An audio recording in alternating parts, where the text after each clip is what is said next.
Welcome, everybody, on the podcast. My name is Dean Jones. I'm the Well Seasoned Librarian. This is Season 5, and this is Episode 6. Today, I'm really very happy to have on my podcast the esteemed author ADRIAN Miller, who has written Black Smoke, Soul Food, and The President's Kitchen Cabinet, 3 excellent books that all are very wonderful historical writing that really detail food history and its impact on America. I really enjoyed getting a chance to talk to ADRIAN. He was very informative and very interesting. I think that I was lucky to have him come on the podcast, and honestly, I think I could have probably had him on 3 separate times and still not really even touched the surface of all of his books and the topics that he writes about. So I feel like this is almost kind of a encapsulation of his career work, but I know he's working on more, and he's just a wonderful writer. His books really are very important books and should be read by everyone. Without further ado, I want to go to the conversation. I really had a great time talking to ADRIAN. He was a very friendly, genial person and just a wealth of information. And he's one of the people I think you could just probably launch into any question with him and he'd have an answer for you right off the bat. I felt very blessed to be able to talk to him, and I would love to have him come back on the podcast again, maybe even do a panel with other food historians as well. That'd be kind of exciting. So without further ado, I'm going to go right to my conversation with ADRIAN Miller.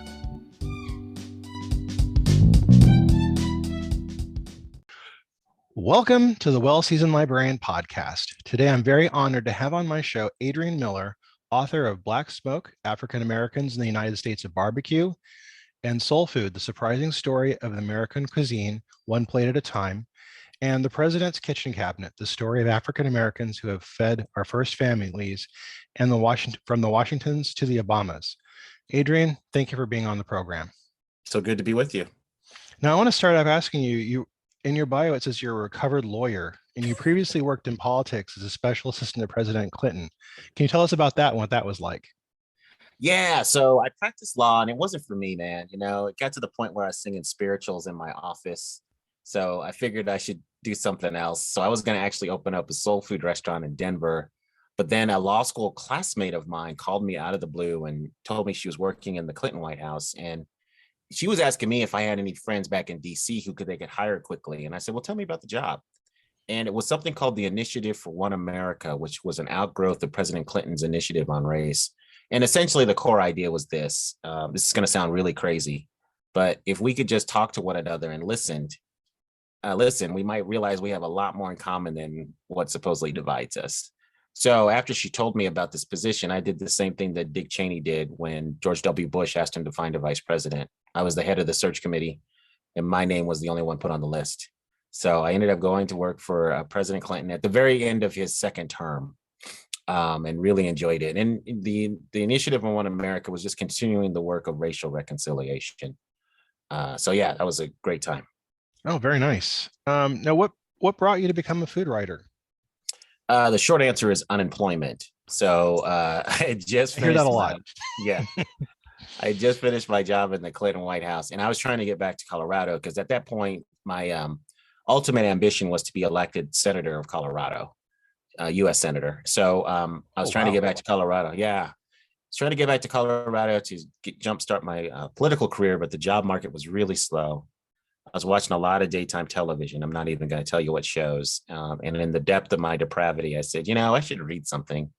So I went to a local bookstore and I found a book called Southern Food at Home, on the Road in History, written by John Edgerton. And in that book, he wrote that the tribute. Yeah, I mean, for anybody interested in Southern food history, that's a book that you have to have. It's part of the canon. And in that book, he wrote that the tribute to Black achievement in American cookery has yet to be written. And I thought that was really interesting. And the book was about 14 years old when I picked it up. So I just emailed him out of the blue and say, hey, Mr. Edgerton, you wrote this a while ago. Do you still think this is true? And he said, nobody's really done the full story. People have done pieces of it, but no one's done the full story. So there's always room for another voice. So why not yours? So that's what really launched me on this journey. Now, can you tell us about how you became a certified barbecue judge? Yeah, so I'm already endeavoring to write this book on the history of soul food, and because barbecue is such a part of African American food culture, I thought I'd have a chapter dedicated to barbecue in the soul food book. So, I was picking up all this stuff, and then just I was one day in 2004, I was reading my local newspaper, and there was an ad say, "Come become a barbecue judge." I was like, well, that's interesting. So I headed out to the Adams County Fairgrounds in the suburbs of Denver, and when I walked into the room, there was about 70 people in the room, and I was the only dude under 250. So, I knew what my future was going to be like. And Basically, I thought they were going to teach me how to cook, but it was really more about these are the logistics of a contest. So the categories are beef, which is usually brisket, chicken, which is usually chicken thighs, pork spare ribs, and pork shoulder. And you judge the barbecue on three criteria: taste, texture, and appearance on a 9-point scale. So after they go through all of that, they tell you some of the rules of the competition, and some of these are quite arbitrary. So I was learning under the Kansas City Barbecue Society rules, and for example, you can only in that certifying body, you can only present your barbecue on three types of greens: green leaf lettuce, flat leaves, parsley, and cilantro. So if you made the best barbecue in the world and presented it on collard greens, it would be illegal or disqualified. So after that, they bring out barbecue so you can get the hang of scoring. And they also bring out something purposely illegal, right? Just to see if you would catch that. And if you don't, they would say, well, Adrian, you should have noticed this. And then you stand up and you take a barbecue oath. It's a sacred thing, and I don't repeat it in public because I know some people are going to mock it. And then after that, a few weeks later, you get your badge in the mail. And with that badge, you can go judge in any Kansas City Barbecue Society competition. The thing is, when I became a judge, there weren't many of us at that point. So it wasn't hard to become a judge in a competition. But now barbecue is so popular and judges are so numerous that to be able to judge a contest is almost like hitting the lottery. But I got to tell you, it's the best conversation I've ever had.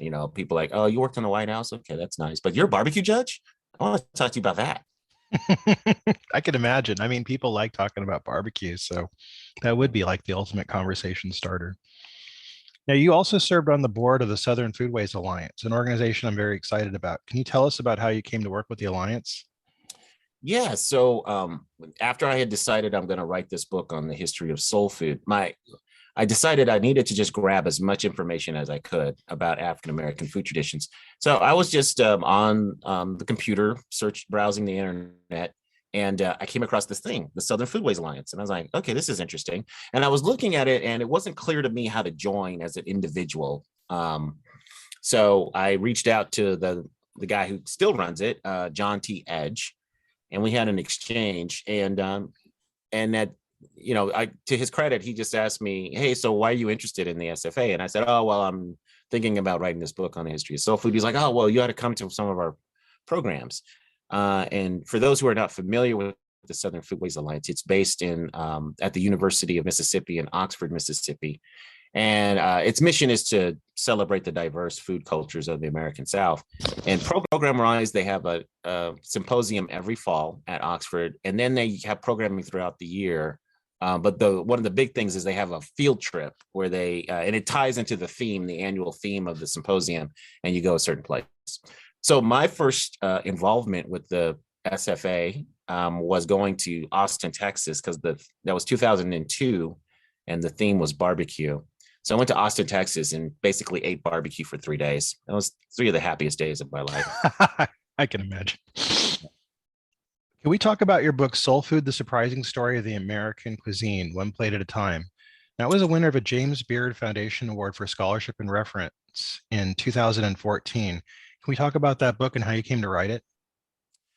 Yeah. So at first, when I was going to write about African American food traditions, I reached out to a lot of noted Black food writers just to verify that what Mr. Edgerton told me was true, that nobody had really done the grand work. Because I was just thinking, like, somebody must have done this, and that wasn't the case. And now what a lot of these food writers told me is they said, well, you can write this book and you can do all the research, but there's just not a lot of information out there because this country is racist and Black cooks have never really been celebrated. So, cobble together the best book you can with limited resources. So I thought, okay. So I didn't think it was going to take me long to write the book because I just thought there's only so much information out there. Now, these food writers didn't know about this newfangled thing called the internet. And so when I got on the internet, I quickly had enough information to write 5 books. So the original vision was a book that would be a third cooks, a third about the culture, and a third about the cuisine. With the understanding that there wasn't a lot out there. With all of this information, I thought, well, let me just write about soul food because that's the most recognizable aspect of African-American food traditions in my mind. And so to research the book, I read 3,500 oral histories of formerly enslaved people. I read about 500 cookbooks, not all of them authored by African-Americans because I wanted to put soul food in a context, culinary context. I read thousands of newspaper and magazine articles because we have companies that are now digitizing these old sources and they're word searchable. And I talked to hundreds of people about what they thought soul food is, was, will be. And then because I care so much about my subject, I decided to eat my way through the country. So I went to 35 cities in 15 states and ate in 150 soul food restaurants. Wow. And a lot of people are surprised I'm still alive. I guess I am too. So with all that information, the way I decided to do it is I thought, well, let me just create a representative soul food meal and write a chapter about every part of the meal and explain how it got on the plate, what it means for soul food culture. And I also provided recipes, so traditional, health conscious, and fancy ones in case you wanted to show off as a cook. So the ultimate meal that was presented in my book was entrees would be fried chicken, catfish, and chitlins. And for those who don't know what chitlins are, that's a contraction of chitterlings, which are intestines, usually pig intestines that are either stewed or fried.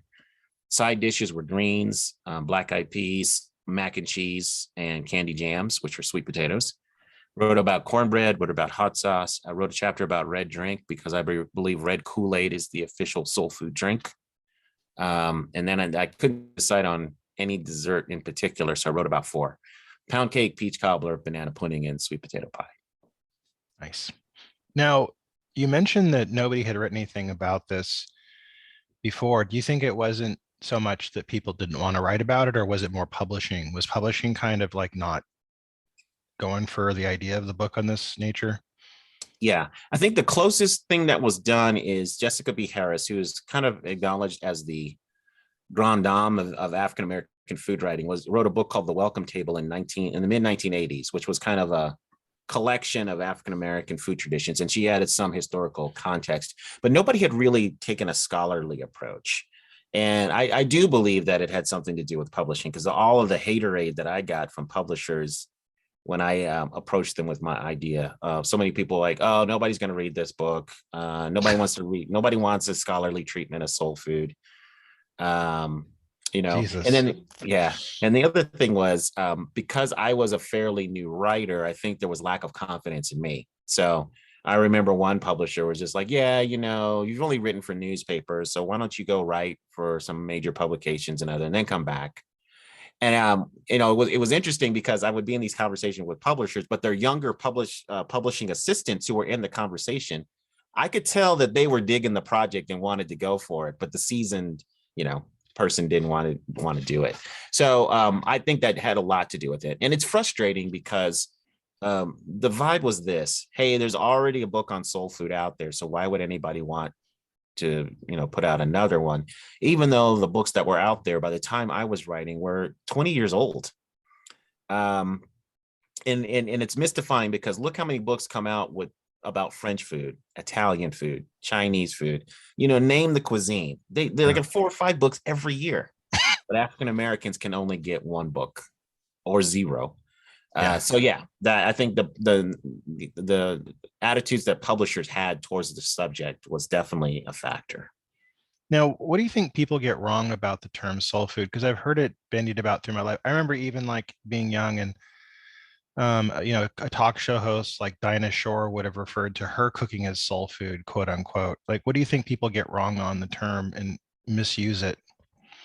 Yeah, so I think soul food is a coined term, is something very specific. I think it is the food that African Americans took outside of the South and transplanted in other parts of the country. Now, you have to understand that before the 1960s, all of this food was called Southern cooking because it was more tied to the region than to race or anything like that. So what happens in the mid 60s is you get African Americans making a conscious divorce from that cuisine and saying, no, what we do is something unique and particular. And there's an argument for that, but that's when we start to see soul food as Black food and Southern food as white food. So what some of the things that people get wrong is I think soul food has now become a generic term for any kind of poor folks cooking or peasant cooking. And I understand why they do that, but to me, soul food was a very specific coin term tied to African Americans. I think the other thing that people get wrong is that soul food is often the catch-all phrase for all African American cooking. Right. And I think that's incorrect too, because I think though related, the cooking of the Low Country, the Gullah Geechee cooking, the cooking of the Creoles in Alabama, in Louisiana, in Mississippi, I think those are different things. So, I would like to have a little bit more precision. But I think it's one of the greatest marketing terms ever. I think that's why other people call it, other people outside Black culture claim it as something. Another thing that I think people get wrong is this idea, two things, is this idea that soul food is inherently unhealthy. And a lot of my work has been to parse out that, hey, soul food is complex. There are certainly celebratory aspects of it, but there's also, kind of pedestrian, vernacular, whatever term you want to use, daily cooking that actually can be quite healthy. If you think about the fried chicken, the barbecue, the glorious cakes, and the biscuits, that's celebration food. That's special occasion food. That was not meant to be eaten on the regular. And soul food includes a lot of vegetables, the greens, the black-eyed peas, and things like that. So think about what nutritionists are telling us to eat now. Yeah. More dark leafy greens, more sweet potatoes, right? More hibiscus. Okra is now a superfood. These are the things that are the building blocks of soul food. And I think the other thing that people get wrong is that soul food is just slave food. It's just the food that white people didn't want. Yeah. And that doesn't bear out either. There's certainly a lot of white people who ate similar food or the same food. And one of the biggest surprises and takeaways from my research is that when you're looking at these food traditions in the South, it's really more about place and class than it is about race. For the most part, Blacks and whites of the same socioeconomic class in a place are eating the same foods. Now, because of racial norms and segregation and prejudice and all these other things, they're not eating together, but they're eating similar foods. Now, I've noticed that you could see quote unquote Italian food in many chains, like Olive Garden. There are a lot of Mexican restaurant chains, Chinese food chains, but you don't see any soul food chains. Why do you think that is? Man, I wish I had the answer to that question, because that's been perplexing me for a decade now. I used to think, hey, it's just that African Americans don't have adequate capital to franchise. But I talked to some experienced business people, and they said, now, getting the capital to franchise is not really a problem anymore. And I, these are guys in the business telling me this. That's news to me. I think part of it is lack of experience with that kind of business model. I know that there's several African-American entrepreneurs that believe they have to be in the restaurant in order to maintain the quality. And of course, if you're franchising, that's just not possible, right? You have to train other people and trust them. Yeah. So I think it's a cultural thing. I do think lack of access to capital is a barrier. Yeah. But that is one that's been perplexing. And I know that there are a couple of people that have been trying to do that and just never succeeded. The most famous example is James Brown. Oh, I don't know if you know that, but he had... I didn't know that, no. Yeah, he had a restaurant chain he was starting. It was James Brown's Golden Platter. Oh, wow. Yeah. And if there was ever a dude that should be able to make that happen. It just didn't happen. And then gospel singer Mahalia Jackson actually was involved in a fried chicken chain that expanded to several cities, but it just didn't last. Yeah, I mean, you could almost do a book on celebrities making restaurants, because I've heard of other celebrities making restaurants, and it's an interesting phenomenon. That would be kind of a fun book, I think. Yeah. We talked about your second book, The President's Kitchen Cabinet: The Story of the African Americans Who Have Fed Our First Families, from the Washingtons to the Obamas. Yeah, so that book, and really the barbecue book as well, sprang out of my research for the soul food book. So as I was just grabbing all the information that I could, I came across a few stories of African Americans who had cooked for presidents. And I thought, man, this is fascinating. But it was only about, 4 or 6 stories, right? And that's not enough to anchor a book, because as much, even though they're identified, there's not a lot written about them. So after I finished the soul food book, I said, okay, I'm just going to see how much I can find on these folks. And in my own research, I identified 150 African-American presidential cooks / chefs, all the way from President Washington to the current administration. So every president has had an African-American cook for them in some capacity. If it wasn't in the White House kitchen, then an African-American was cooking for them when they traveled. For years, that was the presidential train, but then on Air Force One. And then you also had African-Americans would cook for presidents when they would go to someplace else and stay for an extended period of time. Especially because not only in the South, but around the country, a lot of people had Black cooks.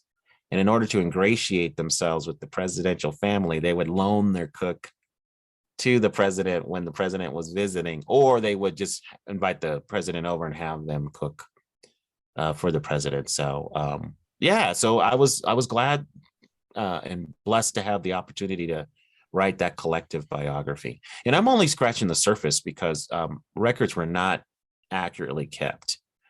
And there were a couple of fires and key moments in White House history that probably destroyed a lot of personnel files that may have indicated other cooks. So most of the people that I found were through newspapers mentioning these cooks. And then I did go to the presidential libraries and look, but those were hit and miss because food was not always valued as a historical record. And so, the best food library for foodies is the Carter Library. Oh, wow, really? They've kept the menus for every single day that the Carters were in the White House. So you can look and see everything they ate on a particular day. And what's really cool is that sometimes you get marginal notes from Rosalind Carter. I remember in particular, she's like scratched out something. She said, Jimmy doesn't like peas. Oh, now, what were some of your favorite stories from this book? Or did you have any favorite cooks that you really liked their story? So the early cooks, I really was fascinated by Hercules, who was the enslaved cook of George Washington. And I got to tell you, I'm surprised that nobody. I think there's more interest in doing a television or movie treatment of him. So enslaved cook who is purchased by the Washingtons as a teenager, and he was a boat ferryman, but they transfer him to the kitchen for whatever reason. So he apprentices under an longtime cook named Old Doll. And when Washington becomes president, he's the main cook. And the White House, well, it wasn't the White House. The White House was under construction. So the president was actually in Philadelphia while DC was being constructed in the White House. And so when the president lived there, he hired a white woman to do his cooking, but I guess the food was straight nasty because she only lasted a few months. So Hercules gets moved up from Mount Vernon to Philadelphia. There was one big problem. Philadelphia and Pennsylvania had this law called the Gradual Abolition Act of 1780, which said if you were an African-American enslaved person in Pennsylvania soil, and you were there for 6 months or longer, you're free. So what Washington does to get around this is that around the 6-month deadline, he would just pack up all the enslaved people working for him in Philadelphia and take them out of state and renew the clock and then bring them back. And he does this throughout his presidency. But Hercules is acclaimed. We have some stuff written about him. People liked his food. There's mentions of him in people's diaries. But he ends up escaping successfully. And that's not something that always happened to George Washington. And for a long time, understandably, he was lost to history. And lately, some crack researchers have found out that he made his way to Manhattan and worked as a restaurant chef until his death in May of 1812. Wow, that would be a great story. I'd love to see that done. Yep. Another person I really like to talk about is James Hemings, who was an older brother of, not the oldest, but an older brother of Sally Hemings, who we know had several kids by Thomas Jefferson. So when Hemings was a teenager, he's also trained as a classical French chef, while Jefferson serves as minister to France. So basically, he's the U.S. ambassador to France. And Jefferson was definitely a gourmand, and so he spends an exorbitant amount of money to have Hemings trained as a chef, and installs him as the chef de cuisine at his apartment off the Champs-Élysées in Paris. Yeah. And so he comes back to U.S. And then in 1796, he approaches Jefferson and says, I want to be free. And Jefferson agrees on two conditions: that Hemings teaches other people, enslaved cooks at Monticello, his home in Virginia, how to cook, because he doesn't want to spend all that money again, right, to train somebody to be a chef. And he leaves behind some recipes. And Hemings does this, and Jefferson frees him. And so he goes on to, it's unclear what he does right after that, but eventually he lands in Baltimore. And I personally am convinced that Hemings would have been invited to be Jefferson's White House chef had he not committed suicide, or he drank himself to death. So it's unclear whether he committed suicide, but he ended up drinking himself to death and died an early death at age 36. Yeah. A couple other people I mentioned, excuse me, is Laura Johnson, who's known as Dolly Johnson. She is a free woman who becomes Benjamin Harrison's cook. And she's really the first cook, African-American, who gets national headlines blaring when she's hired. Oh. Yeah. And the only problem was there was already a white woman named Madame Pellinard who was cooking for the White House. She was previously cooking for the British Embassy. And she was already in the kitchen. And so she was not too happy about these headlines. And so she ends up suing President Harrison for kind of like wrongful discharge. So this is the first case for sure of a White House employee suing the president. It all gets worked out, but I thought it was really interesting. I tell people that this was kind of similar to the situation on The Bachelor, when that guy proposed to one woman but really liked another. But it all gets worked out, and she only stays about 6 months or so because her daughter back in Lexington, Kentucky gets ill. So she goes back to care for her daughter. But when Grover Cleveland gets elected, he brings her back to the White House. So that just tells you how highly sought after she was. And after her stint in the White House, she ends up opening a restaurant in Lexington, Kentucky, and boldly trades off her name as a former White House cook. So I think that's just amazing. A last person I'll tell you about is Zephyr Wright, who was the longtime cook for Lyndon Johnson. So many great things to say about her, but one thing that's really poignant is when Johnson is trying to carry Kennedy's legacy and push through the 1964 Civil Rights Act, he often used Zephyr Wright's Jim Crow experiences in the South as evidence to marshal support for that bill. Because the family would drive back and forth from Central Texas to Washington. And along the way, Zephyr Wright would be forced to go to the bathroom in the woods. She couldn't eat with the family.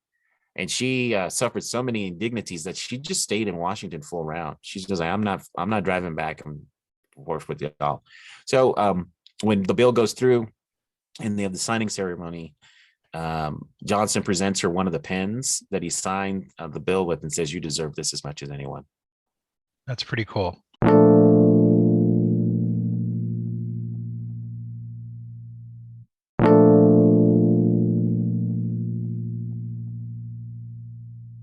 Your latest book, Black Smoke, African Americans in the United States of Barbecue, came out last year. Can you talk a little bit about the book and how you came to write it? Yeah, so I'd always endeavored to write about barbecue. I thought it was going to be a chapter in the soul food book, but eventually I said, no, this really needs its own treatment. And so in 2004, I am watching the Food Network, and I see this commercial for something called Paula Deen's Southern Barbecue. And I thought, okay, I'm going to watch this show because I'll find out the latest on barbecue and the personalities and trends, that sort of thing. So I watched the show, and 60 minutes later, when the credits are rolling, no African Americans were featured on the show. And I was like, okay, how does this happen in 2004? And then the second thing I thought is, well, maybe I got it twisted. Maybe it was Paula Deen's Scandinavian barbecue. And I just didn't pay close attention to the promo. So then I started looking at other TV shows on the Food Network and other places, and it was the same story. Either no African Americans featured or African Americans were bit players. And that is just crazy. Anybody who knows anything about the American South and barbecue knows that African Americans were pivotal to that. And I shouldn't say everybody, because clearly, because of now, by that time I was looking at least a decade, and then it would go on for a decade more of coverage that essentially just featured white dudes. I don't think people now know how much African Americans had contributed to barbecue. So Black Smoke is really a celebration of African American barbecue culture, and a thump on the head to say, look, if you're going to talk about barbecue culture in the United States, you have to include African Americans. So it's a restoration of African Americans to the barbecue story. And just to add on that, the way I wrote the book is rather than do a kind of plotting chronological history of barbecue, I do it's thematic. And what I do is in a lot of the chapters, I explore a theme. Like, for instance, there's a whole theme about church barbecue. I call that chapter burnt offerings, because barbecue has been distracting to my spiritual journey. Every time I read the Bible and I see a reference to burnt offerings, I start thinking about barbecue. And the burning bush story, I wondered, to Moses, did it smell like oak or hickory? Those kind of things. And then what I try to do is include one or two people who are interesting figures from barbecue history who evoke the themes of that chapter. And then I also include recipes as well. Now, what kind of research did you do for Black Smoke? So Black Smoke was primarily newspaper research, because you're not going to find a lot of African Americans in cookbooks. And so newspapers were very good about capturing the daily life of their community. And so by the time we get to the early 1800s, you're having barbecues on a grand scale. And it's been interesting to see how barbecue writing has kind of changed over the course of the 19th century. Because in the early years, it was pretty spare. It was just like, hey, barbecue held this place, this many people, these are the hosts, and maybe a description of what was served.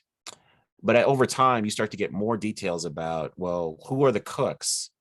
What exactly did they cook? And description of the process. And then by the time we get to the late 1800s, you're actually having these barbecue cooks interviewed and named. And in the course of American history, at least in newspapers, it was not common to have an African American named because of Black status in this country. These people weren't worthy of recognition. So you might get at most their first name, and then usually uncle, or auntie put in front of it, which is kind of derogatory. So it's just been interesting to see how that changed. So by the time we get to the 20th century, any article talking about barbecue, and there were certainly white people involved in barbecue. I'm not trying to say Black cooks were exclusive to it, but right. It was clear that African Americans dominated this trade. And so if you're going to write an article about barbecue, it would be really weird to leave Black people out. And that was the case until well into the 1980s. If you look at some TV shows and we're going to go around the country and write about barbecue books, a lot of African Americans mentioned. And this undergoes a sharp change in the 1990s when the shift moves to the focus on white people, especially white men. Now, you talked in your book about the effects of racism and lack of financial resources, making it hard for Black-owned barbecue businesses to thrive historically. And this is up to the current time. Can we talk about that for a bit? Yeah, so we know several things. We know that there's a wealth gap in this country, and so African Americans tend to make less on the dollar compared to whites, and have less accumulated wealth. And so when you think about starting a business, how often do you do that? You think about your own savings. You think about, getting credit. And so often you have to have collateral. And so your house can be collateral for that. And you have private networks, right? There are people you can go to. And sometimes there are people in your own family, and there are also people in private equity. So we know that African Americans, because of redlining practices, have tended to have homes that are worth less than their white counterparts. We know that there's a wealth gap. So, not going to have as much accumulated wealth. So they're not going to be able to borrow as much money as anyone. And then because these things exacerbate throughout the Black community, their private, family relationships may not be able to yield that money. And then typically because of social circles and other things, they don't have access to the big money in private equity, right? Right. And then the restaurant business is hard anyway. So it's not like a lot of banks want to give out money for this thing where most businesses fail within 2 to 3 years. So all of those things, I think, are a factor. Now, that wasn't the case in the early years of barbecue when you just had a barbecue shack or stand. And in some cases, a barbecue business was just digging a hole in your own backyard or even your front yard and just getting a pig and cooking it and then just selling it out until, the pig, selling it until you ran out of pork to sell. And that was your business. That's why a lot of the early barbecue business were pretty much weekend businesses that, you just pretty much just sold what you had and it was limited basis.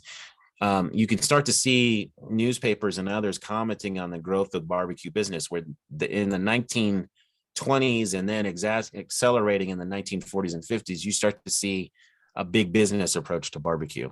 And some of the biggest chains some that still exist today, like Sonny's in Florida, that's one of probably the first, if not first barbecue chain that starts to grow. There were certainly barbecue restaurants run by African Americans, but they're not numerous in terms of franchise opportunities. The only one I can think of that's like that now is the Gates family in Kansas City, which has several restaurants. But even with the Gates family, they haven't expanded beyond Kansas City area, So it's an interesting question as to, we talked about soul food franchises. And another interesting question is, why hasn't barbecue, at least African American owned barbecue restaurants, why haven't they franchised either? Yeah, and also on that note, many barbecue operators will have a steady white clientele, but then the soul food restaurants, by comparison, won't. Why do you think that has happened historically? Yeah, so I think this goes back to kind of specialized skill that's associated with barbecue. So when you talk about soul food, again, a lot of white people were eating very similar food. So if a Black entrepreneur had a wide reputation, I could see maybe having a white clientele in certain situations. But I think barbecue was a very specialized skill. And to get the very best stuff, I think it was just understood that, hey, you got to go to one of the brothers who are cooking. And so I think white customers were more willing to go into the Black part of town to get barbecue from an African American, because the competitive advantage, or at least the mystique of the African American barbecuer, was so strong that, there was certainly white people making barbecue and they did well. But I think it was just understood that, hey, the very best stuff is going to be made by this African American cook. So I think that accounts for the difference, because you see a level of white patronage that you really don't see with soul food joints. And even to this day, I think you see that barbecue is just seen differently than soul food. I think barbecue is just seen as more mainstream than soul food is. Now, in your book, you talk about the theology of barbecue. Can we talk about that? Yeah. So one of my thematic chapters, I really wanted to delve into this idea of how does barbecue play out in interesting ways in African American culture, and certainly in church barbecue. So we have a lot of accounts of barbecue in the antebellum South, typically on plantations. It was a time usually associated with when the crop work had slowed down. So that could be on weekends or during certain times of the year. And we find that a lot of people associated barbecue with spiritual practices. And it wasn't more like barbecue is associated with worship, like the burnt offerings of yesteryear, but it was more about building community after the worship service was done or after church was done. In the 19th century, there were two leaders who really figured out that barbecue can draw a crowd, and those were politicians and preachers. And so there was something called a revival or camp meeting, and these would be multi-day events that happen in the rural parts of a state, and it was a y'all come kind of thing.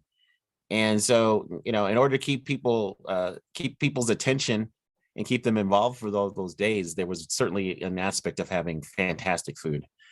And although it wasn't like people were on equal terms, but this was a situation where enslaved Africans and later enslaved African Americans got a glimpse of radical hospitality, a Christian concept, not solely, but certainly plays out in the religion, that there's no respect of persons here.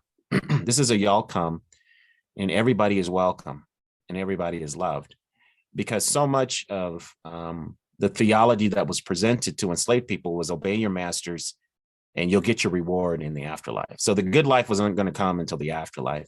And here was a situation where people saw the good life and saw that they were in a situation where they were more accepted than maybe they were on the plantation. And so I believe that had an effect on African Americans and instilled the momentum for the Black church, which would become the earliest Black-run institution in this country. And even after emancipation, barbecue played a key role in the social life of a sacred community and building that community and just keeping people connected. And that gets transplanted in the urban areas as people migrated out of the South. So I just thought that concept of radical hospitality is key to the theology of barbecue, because barbecue before the 20th century was whole animal cooking exclusively. And that meant you need a lot of the people, right? Because you didn't have refrigeration. So you had to bring a lot of people together to eat all that food so it wouldn't go bad. Yeah. Now, I grew up in the suburbs of San Diego, so we didn't have low and slow. We had like quick and burnt. So for our barbecue, mostly it was usually bad stuff. And the only time I ever got anything close to real barbecue until I was an adult was at Southern Baptist Labor Day barbecues, where they would put a pig in ashes overnight, etc. And they'd have the vinegar-based sauce and stuff like that. But I got to go to the South extensively as an adult and try real barbecue.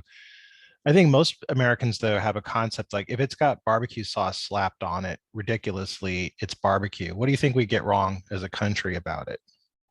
Yeah, so man, there's so much there. So yeah, that starts in the 1800s with the printing of cookbooks, because you couldn't do whole animal cooking in a lot of contexts, and so that's where we start to get the advent of cooking smaller cuts and then adding this barbecue sauce, and everything was called barbecued. So you start to see that in cookbooks in the 1800s.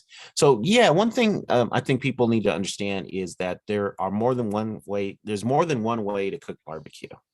But before the 20th century, barbecue was digging a trench, filling that trench up with hardwood coals, burning those coals down, and then cooking whole animals. And it didn't have to be pigs. It could be cows, and they would be quartered if they were cows because they're so big. Goats or sheep, chickens, and then cooking them directly over that heat, and then basting them with a vinegar-based sauce. That was the earliest barbecue sauce. In the earliest 20th century, we get a transition as barbecue moves from a rural context to an urban context. That's where we start to get that emphasis on cooking smaller cuts of meat. And then the various traditions evolve. So I think one thing that people get wrong is thinking there's one way to cook. I mean, you can have your favorite type of barbecue, but thinking there's one way to cook. And then also, I would argue that people get it wrong thinking that barbecue should not have sauce. And I think the sauce hews to regional traditions, but this idea that barbecue should be unsauced is a more recent thing. And I think it's the advent of the influence of Texas barbecue, because that's more indirect cooking and not really direct cooking. And the idea is that, hey, the flavor of the meat should stand for itself. You don't need this sauce.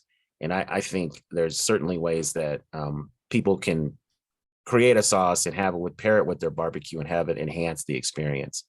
Because there's a reason why certain sauces are paired with certain barbecue. Now, barbecue sauce in and of itself is very controversial, and everybody's got their own sauce now. God, when you go to the store, you see whole aisles devoted to barbecue sauce. What do you think we get wrong about it as a country? Like when people talk about it, because like you said, I've had many different types of sauce. I've had the vinegar-based sauces. I've had the white sauces. I've had golden sauces. How do we? What do you think the differences are, and what do you think the miscommunication is on this? Well, I think it's because just a lot of people don't know barbecue history.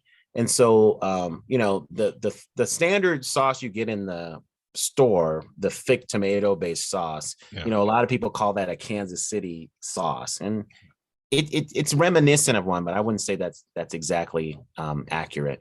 So that's one thing. Another thing is I think a lot of people have an attitude about the vinegar based sauces, but if you know barbecue history, those were not thought of as condiments. I mean, the Eastern North Carolina barbecue sauce, these vinegar based sauces were something you applied to the animal you were cooking throughout the cooking process. Right.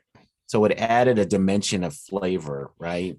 And so this idea that we think of it just as a condiment now is a little bit crazy. So what drives me nuts is to go to all these barbecue places, and this is the trend now. You go to a barbecue place, they cook their meat all the same way. And then you go to your table and you can customize it to a regional style. And I just think that belies tradition. Now, in some cases it is a condiment in certain places, but in other places it's part of the cooking process. And so I wish there was a little bit more, what should I say, discernment when it came to barbecue sauces. And then the other thing is we like to put all of these sauces into nice categories, but there's a little more variation than people think. I think we oversimplify. Sometimes there's some places where simplicity works because it's accurate, like Eastern North Carolina. Western North Carolina has a little more tomato based, but when you get to a place like South Carolina, you've got multiple sauce traditions. So just to say South Carolina is a mustard sauce, that's part of the story, but not the whole story. Now, I've heard about regional rivalries in barbecue. Can you tell us about this and what states are competitive? Oh man. So, the ones that talk the most junk are Texans, and that's part of their culture. But you got to give it to Texans. They're the best cheerleaders because Central Texas barbecue especially is the dominant form of barbecue now. That's the one that people love. That's the one that people are cooking. And most new restaurants are, in terms of look and feel and everything, are evoking that style. But I think the biggest ones are the Carolinas. So you've got, and within the state, you've got East North Carolina people arguing with West North Carolina people. South Carolina people throw their something in the mix, but I think Memphis, Kansas City, and Central Texas are the ones that are probably the fiercest in terms of their adherents and their boosters and the styles that people love the most. Do you have a favorite type? Mine is Kansas City. I think that's a function of growing up in Denver, Colorado. Mm-hmm. So that was the closest regional style, but I'm a spare rib guy. So that's why for me, it's Kansas City first and then Memphis, because those are spare rib dominant. And I just love spare ribs. This may be a dumb question, but I want to ask, do you barbecue yourself? Do you yourself cook barbecue? I do, but on a very limited basis because I live in a high-rise condo. So I don't, just because of the fire code, I can't really do what I want. So I cook on the holidays and I go to my father's place and I cook off a double barrel oil drum smoker. So very, very old school. I don't have any temperature gauges. I don't have any probes. I don't have any syringes. And I certainly don't have Wi-Fi to tell me cook this stuff. So I just got a barbecue grill for the first time this Christmas. Never done it before. Gonna foray into it myself. So I don't want to repeat my father's quick and burnt barbecue. So I'm going to be very careful and read up on it first. Do you have any recommendations of authors for this? Wow. So Stephen Raichlen, his books are good. There's a guy named Dr. Barbecue who's good, but seriously, man, you can get almost anything off the internet now. True. So AmazingRibs.com is a good compilation source. Rodney Scott has a new barbecue out. So After Americans, if you're interested in whole hog, there's Sam Jones has a barbecue book out. So those are the ones that I think of right now. Very cool. Adrian, I want to thank you for being on the show. You've been a wonderful guest, and I've really enjoyed getting to talk to you. I want to urge people to go seek out your books. You can get them all online on Amazon or other book vendors. Also, you can get them at the local library as well. Adrian, thank you for being on the show. Thank you.